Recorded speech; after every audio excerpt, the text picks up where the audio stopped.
Tales from the wild. Stories from the heart. A journey into the mind and soul of fired-up business professionals where they share their vision for the future. And hear from a different non-profit organization every month as they create awareness of their goals and their needs. Dive into a world of untamed passion as we join our host, Shireen Buerta, for this month's episode of Friends from Wild Places.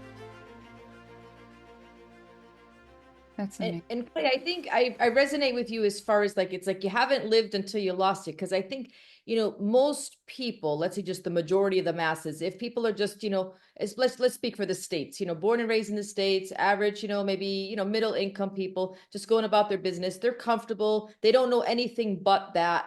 And the fear for most people is losing everything. So most people go into life with fear, right? So when you face that fear head on and it's coming right at you and you're done, and it's like, wait, but I'm still here. Like I'm not deceased, I'm still here to come through the fire and rebuild. And it's kind of like, so when you've faced one of your worst fears, or the worst fear for most people, it kind of shatters you, and it does make you just like you're still here. You're invincible, Well, it gives you a different level of confidence for sure. That you can actually count on yourself. That's a big deal too. People have a hard time counting on just anybody else, including themselves, all the time. I mean, it's popular, and so. Yeah. It's almost like if you hit rock bottom, and it's like if that was your worst fear and you survived it. So even if you quote unquote fail again in the modern world, it's not really fail. It's like, okay, so we're back here. We've already been here once. Like, right. So, and this is my feeling, Clay. I'm from the death care industry. Okay. So it's like we come in with nothing, you go out with nothing. So it's kind of like along your journey, whether you make millions or not, or whatever, it's like it literally at the end of the day, yes, you can, legacy for your family. I'm not disputing that fact. I'm just saying that we ourselves as individual humans come in with nothing and you exit. So it's kind of like what happens in between those two spaces, that's up to you. So if you don't mind, Clay, can you just go over, I just want to ask all the business that you have currently, what fields are they in? Like what type of businesses, just to kind of give us an overview. They're a little connected and then disconnected. Great. I have H7. Then I have a white label version of H7. This white label version, you only know it by powered by H7. So a company could have its own title. Okay. And so that exists. Then there's Evolve, Women's Collective. That's entrepreneurial development for women. Okay. And then, so that's 3. And then we have my CRH brand, which is where I speak and write. I've authored 4 books now, 2 of which are bestsellers. The other 2, I didn't actually try to get bestseller status. They're just there. But anyway, and then I do presentations and I speak on the Connect, Serve, and Ask methodology, which I like leaving a week and a half for another presentation. And then I'm into real estate as well. So my wife and I have our own real estate business with her mom. And then the last is it's ARC Capital investments. And what we do is we buy real estate in vacation areas and turn them into short-term rentals. So. But I'm like the CMO in both of those real estate businesses, so I handle just marketing strictly. And then in CRH, I have a bunch of training due to come out this summer, but it's not here yet, so I'm just speaking, if that makes sense. H7 is humming, and so is Evolve. So. Wow. What a wide variety, but connected, right? That's the theme. It's like it's still connected, even though completely different arenas. So amazing, fascinating. Yeah, that's amazing, Clay. I think that's so cool.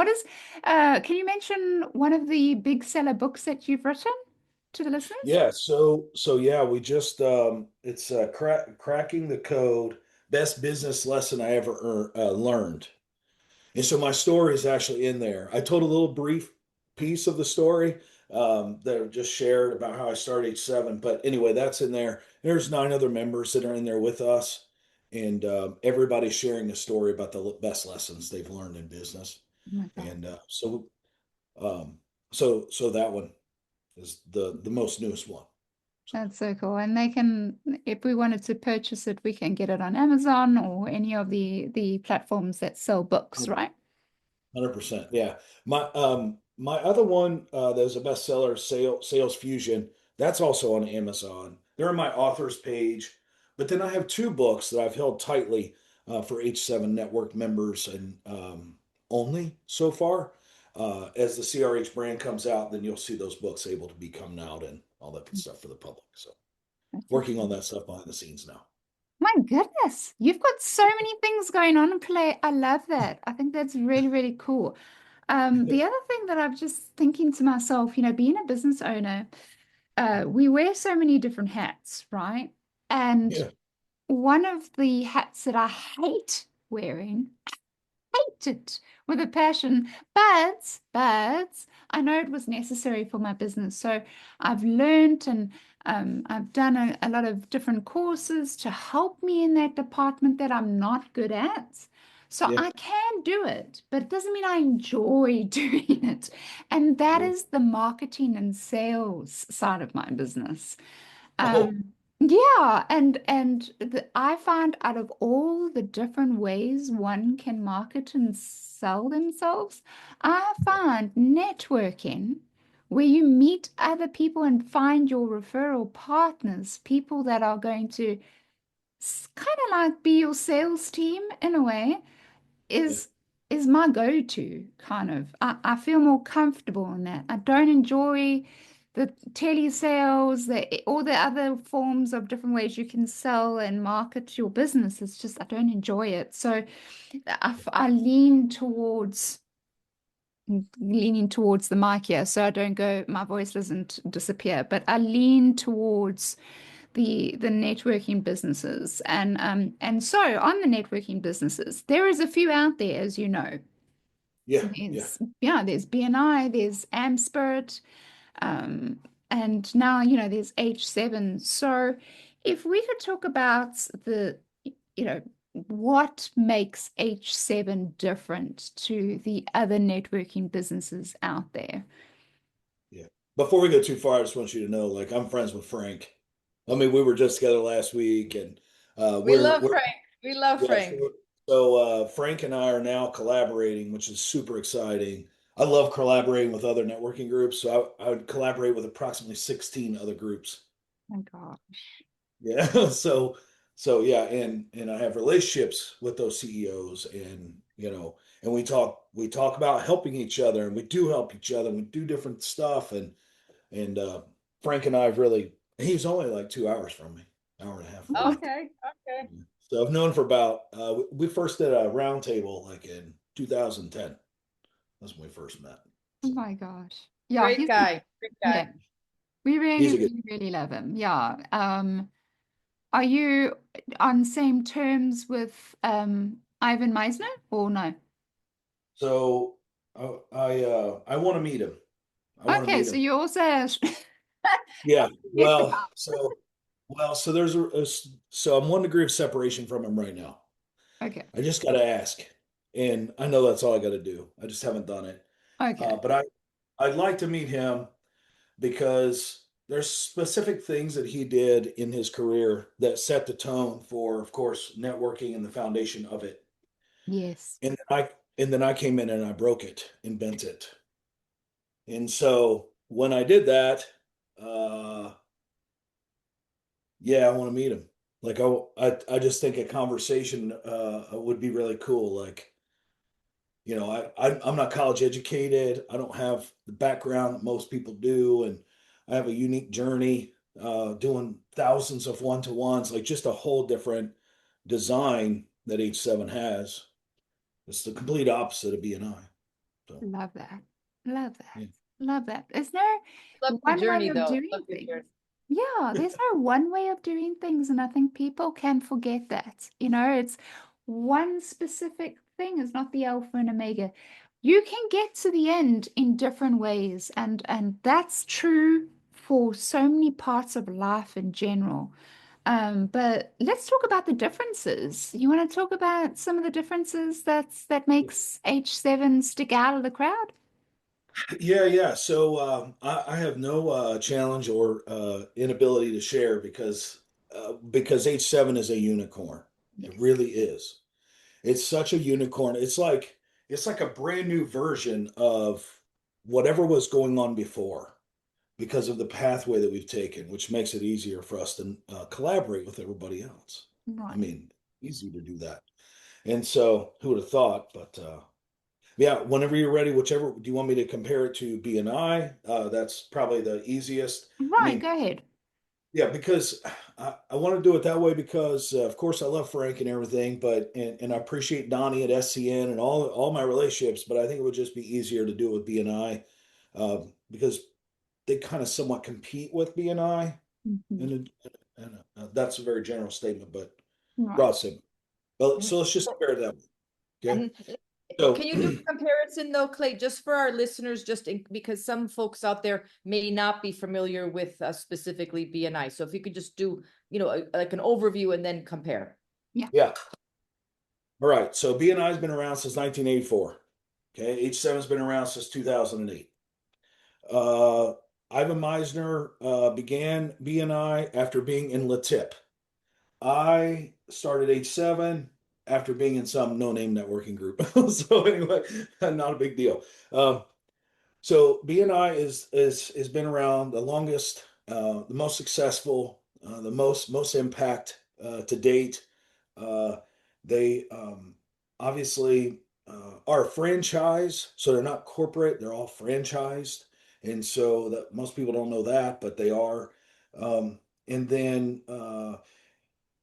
you know, BNI is where you will have a group that you meet with on a weekly basis for 90 minutes, where you'll have a chance to deliver a 60-second commercial, talk about what you're looking for, as well as there'll be presenters each week, like the members can present about their businesses, and then there's some formalities. Okay. There's also a leadership that they have that is more like a board of directors, kind of is a great way to think of it. They have a president, vice president, so on and so forth.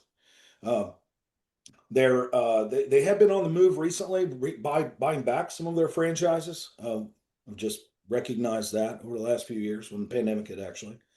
Um, I hope that helps. They have a very specific motto called "Givers Gain" that they use, and so does that help, Tanya, just to give a little bit of background about BNI? Does that help? Yes. For the listeners that are not familiar with it. Yes. Yeah. Yeah. Great. All right. So now let's get into doing a comparison. So it begins with the actual vision of the communities, the mindset of the community. Period. Like at the very top, at its core, we're absolutely different. Absolutely different. Starting with mindset. We abundance mindset. You can be in the room with your competition. In BNI, that's a no-no. They don't want that. Okay. So that alone. Uh, the strategic metric that BNI would use versus ours, theirs is going to be based on dollars, ROI, investment, 10 times, whatever it is. It's all about the money. They track it. We don't. They track the dollars. They ask you for the dollars, all that stuff. We do not. Ours is a strategic strategy, which is 5 trusted champion relationships. Okay. So we don't track the dollars, but we track the relationships because we know and have proven and time tested that if a member has 5 trusted champion relationships, they write their own check. They do whatever they need to do. I proved it by starting H7 with 5 people already 17 years ago. So um, that's a little bit about that. When you get into more of the blocking and tackling, the structure of things, I shared that BNI has a board.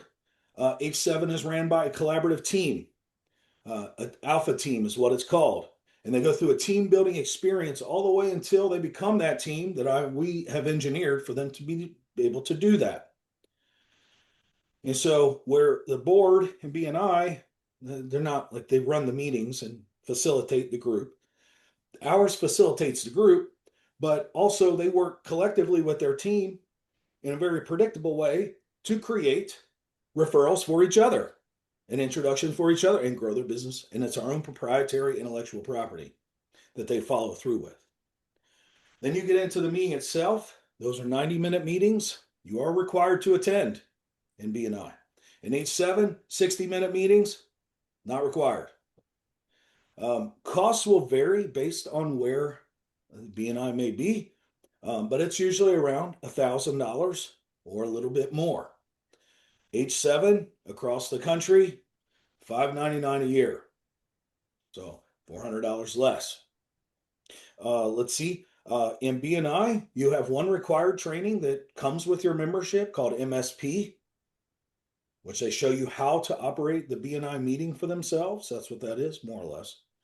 In H7, we have 5 hours of word of mouth marketing training that supports a member in being able to create those trusted champion relationships as fast as possible, be able to grow their business more predictably using our tools and resources available to them. And with the cost, in BNI, you get one group, whatever group you go to, that's your group. In H7, you belong to the entire community. You go to meetings that you wish to go to, when you wish to go to them. BNI and this is it for the last one here. BNI has lots and lots of requirements. H7 has one requirement that everybody take their Connect, Serve, and Ask training. And we ask them to do that because it is our culture maker and it is our difference maker in this world around our meeting styles that are focused around when you attend the meeting. The objective is that you walk away with a meaningful connection to your ask every single time. And we are the only groups that do that. Powerful, Clay. And can you just clarify when you say the 5, that what is that referring to? Is it 5 individual people? Is it 5? What does 5 mean? Like, is it just 5 random? Like, can you just dive a little deeper in that 5? Yeah. So 5. We got a lot of numbers going. We got 7, we got 5. I'm trying to keep track. So what's the 5? What's the 5? Just FYI, Tanya, we use numbers a lot. Okay. So 5 trusted. So 5 individual trusted champion relationships. Okay. Which means that Tanya would be one of my trusted champion relationships in this scenario, and then Shireen would be, and so now I have 2. Okay. So 5 trusted champion relationships. So the training supports them in being able to develop those trusted relationships faster to get to champion status. Because champion status in that relationship means that we're meeting once a month for the sole purposes of opening up doors for each other with introductions and referrals, and bam, that's what we do. And it creates results. So what is if you have to put an average, because we're on numbers, what's the average size group of these groups? Are they 20, 30, 10, like 5? Like, how many are you supposed to have? Well, also, I forgot to say this one thing. H7 is the B2B community I was referring to. The B2B over Zoom I was referring to. I forgot to say that. BNI, that's a big difference as well. So B2B. And so what's your question? I think I messed it up. What was your question again? Just so how many people are in each respective? I know you said it's not like just one group, but like this initial group, so to speak. How many people are we talking? So an average group meeting size is 11 to 20, but pure B2B. So when you're in that room with 10 other people, and you're a consultant, you're not in there with, say, mortgage broker. You're in there with 10 other people that could potentially help you. Very interesting. I want to hear more. I want to learn more about. Is there one in Florida? You got one in Florida? We're getting ready to open. Yeah, we're opening up. Okay. All right. Well, keep my number handy. Yes. We were chatting after the podcast because I went to go and visit one of yours, but in the LA. But anyway, we're digressing here, listeners. I apologize. But before we carry on, I do want to jump in here with a little Buzzsprout ad. You all know that Friends from Wild Places uses Buzzsprout. It's a fantastic platform when it comes to just starting your own podcast and being just really a great, easy way to work on one platform, but yet it spaghettis out to all the live stream platforms out there that people use to listen to their podcasts. So, Friends from Wild Places is a place to share stories from other business owners and entrepreneurs. It's a safe place, as you know, to show support for each other. We feature nonprofits every month to try and make a difference or give a helpline to someone in need. So basically, do you have a message you want to share with the world? Or maybe you just think it'll be fun to have your own talk show. Podcasting is a easy, inexpensive, and fun way to expand your reach online. So to start your own podcast, please follow the link in the show notes. And this lets Buzzsprout know that we sent you, and it really does help support the show. And also subscribe. It's only $5. Only $5. That really supports myself and Tanya. We do this for fun, but if it means anything to you, what we're doing, and you really find it helpful, then please think about maybe subscribing. But Buzzsprout is definitely the way to go if you're thinking of starting your own podcast. All right, back to you, Clay. So talking about the different methods that each networking business uses, why do you think yours is the winner? Oh, that's a good question. I've never been asked that question. So, why do I think? Because it puts more power in the individual member's hand. That's really the best way to answer that.